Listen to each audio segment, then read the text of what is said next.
On the afternoon of July 3, 1863, thousands of Confederate soldiers stepped out from Seminary Ridge and began marching across open ground. Ahead of them was Cemetery Ridge, the center of the Union line. Behind them was Robert E. Lee's final hope, one decisive blow that could break the Army of the Potomac and change the course of the war. But they were not advancing into a weakened enemy. They were marching into artillery, rifle fire, and a defensive line that had survived 2 brutal days of battle. Within less than an hour, the attack collapsed. But Gettysburg was not lost in a single charge. It was lost through terrain, timing, pressure, imperfect information, and a chain of decisions made over 3 bloody days. So the question is not simply, who won Gettysburg? The real question is deeper.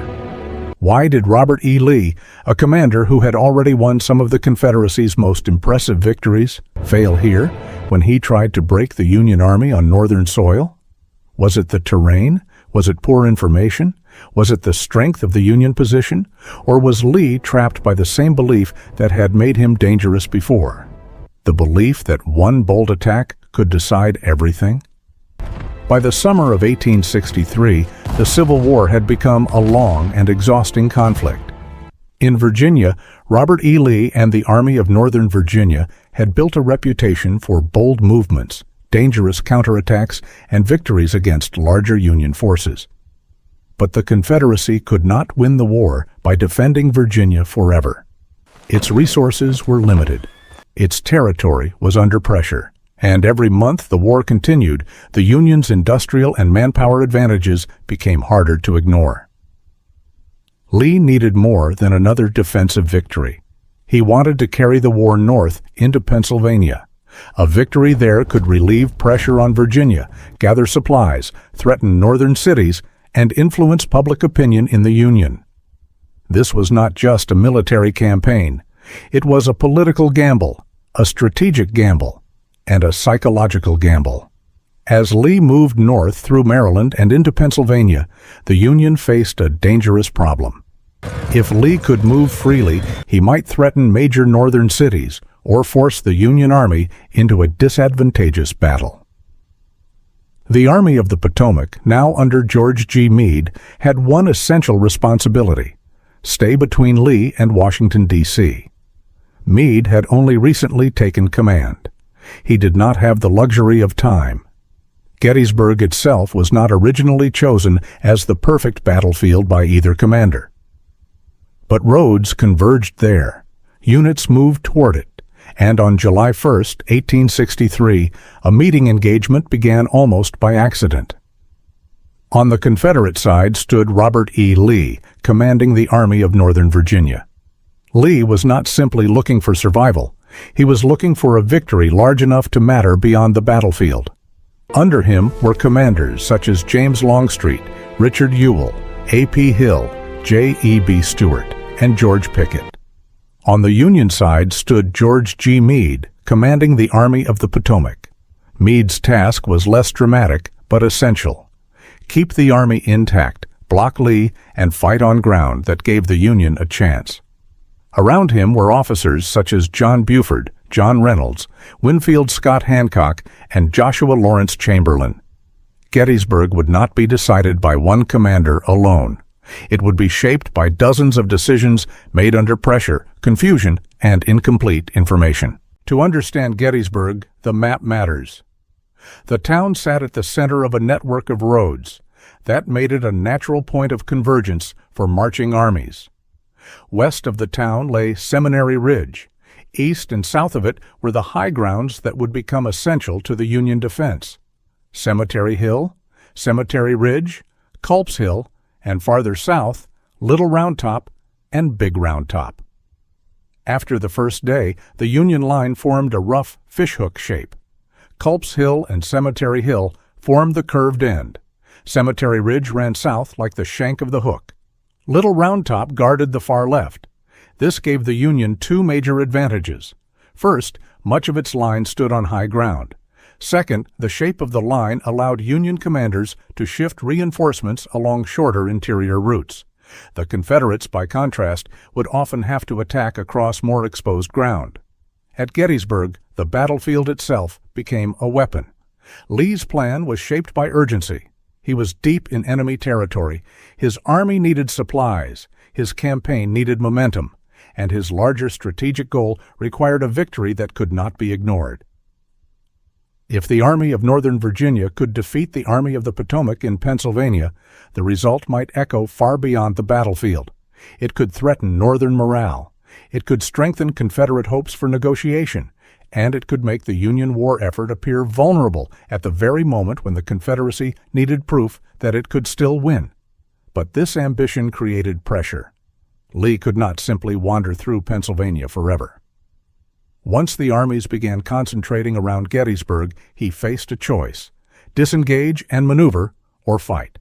Lee chose to fight, and once he chose battle, his instinct was to seek decision, not delay, not caution, but a blow strong enough to break his enemy. Meade's position was different. He did not need a dramatic victory in the same way Lee did. His first responsibility was to protect Washington and prevent Lee from gaining the strategic result he wanted. At Gettysburg, this meant holding the army together, occupying strong ground, and forcing the Confederates to pay for every attack. The Union Army had been pushed back on the first day, but it had not been destroyed. That distinction mattered. Once Union troops occupied Cemetery Hill, Cemetery Ridge, Culp's Hill, and the Round Tops, the battle began to favor the defender. Meade and his subordinates could use the terrain. They could move reinforcements across the interior of their line. They could absorb pressure and wait for Lee to reveal where the next attack would fall. In simple terms, Lee needed to break the Union Army. Meade needed to keep it from breaking. The battle began west of Gettysburg on the morning of July 1st. Confederate troops from Henry Heth's division advanced toward the town and encountered Union cavalry under John Buford. Buford understood the importance of the ground. His cavalry could not defeat the Confederate infantry alone, but it could slow them down. That delay gave Union infantry time to arrive. Soon, Major General John Reynolds reached the field with elements of the First Corps. The fighting intensified. Reynolds was killed early in the battle, a major blow to Union command on the field. As the day continued, more Confederate forces arrived from the west and north. The Union line was stretched, pressured, and eventually forced back through Gettysburg. By late afternoon, Confederate troops had won the first day's fighting, but they had not destroyed the Union Army. Instead, Union soldiers fell back to Cemetery Hill and the high ground south of town. That retreat would change everything. The first day at Gettysburg created a dangerous illusion. On the surface, the Confederates had won. They had driven Union forces through the town. They had taken ground. They had forced the enemy to retreat. But battlefield success is not always the same as strategic success. The Union Army had not collapsed. Its troops had withdrawn to stronger ground. And as darkness approached, more Union units were arriving and extending the defensive line. For Lee, the opportunity of July 1st was incomplete. The Confederates had gained momentum, but not decision. They had pushed the enemy away from Gettysburg, but toward Cemetery Hill and Cemetery Ridge, the very ground that would make future Confederate attacks more difficult. This was the first turning point of the battle. The side that lost the town gained the better defensive position. The side that won the day inherited the burden of attack. On July 2nd, Lee tried to break the Union line by attacking both flanks. To the south, Longstreet's corps moved against the Union left. The fighting spread across some of the most famous ground of the battle: the Peach Orchard, the Wheatfield, Devil's Den, and Little Round Top. The Union left was under severe pressure. At points, the line bent, shifted, and nearly broke. The struggle around Little Round Top became especially important.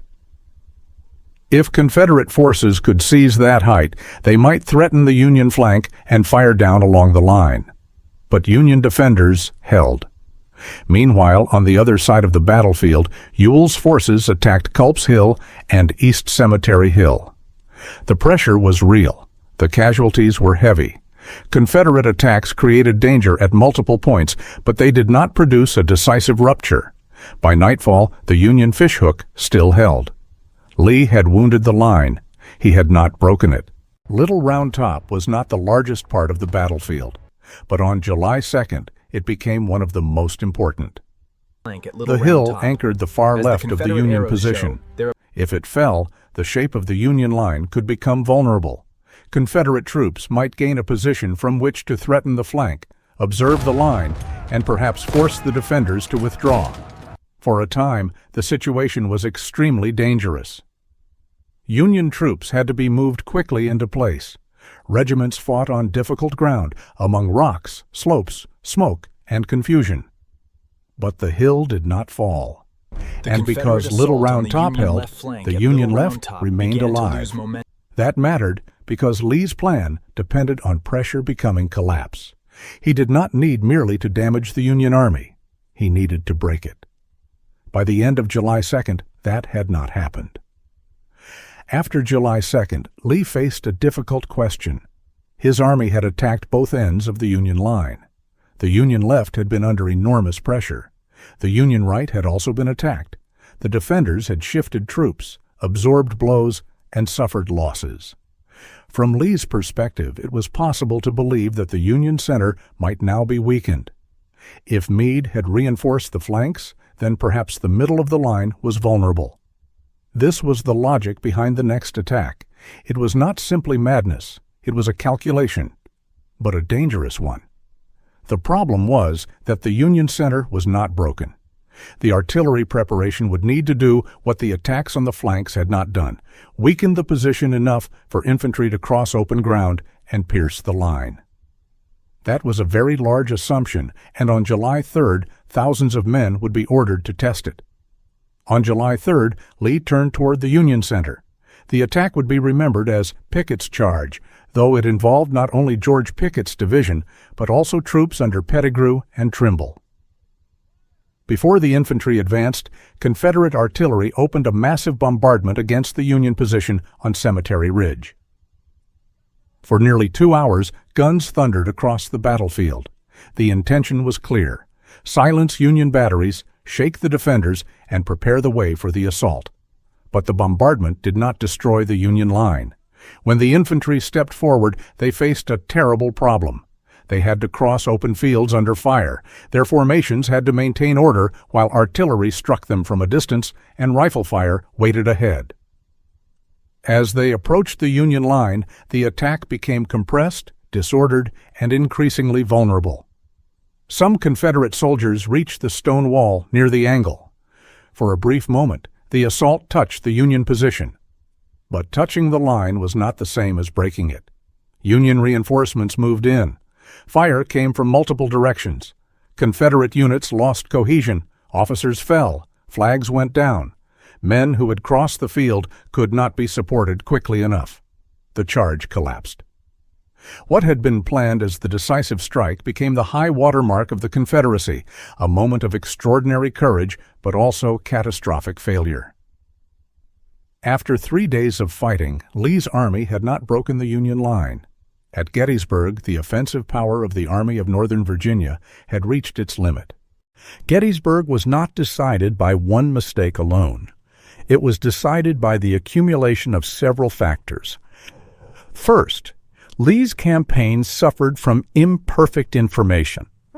Without a clear picture of Union movements, the Confederate Army lost some of the freedom and certainty that a deep invasion required. Second, the result of July 1st was incomplete.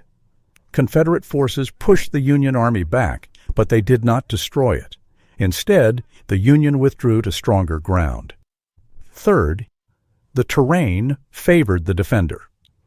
The Union fishhook line gave Meade high ground and shorter interior routes.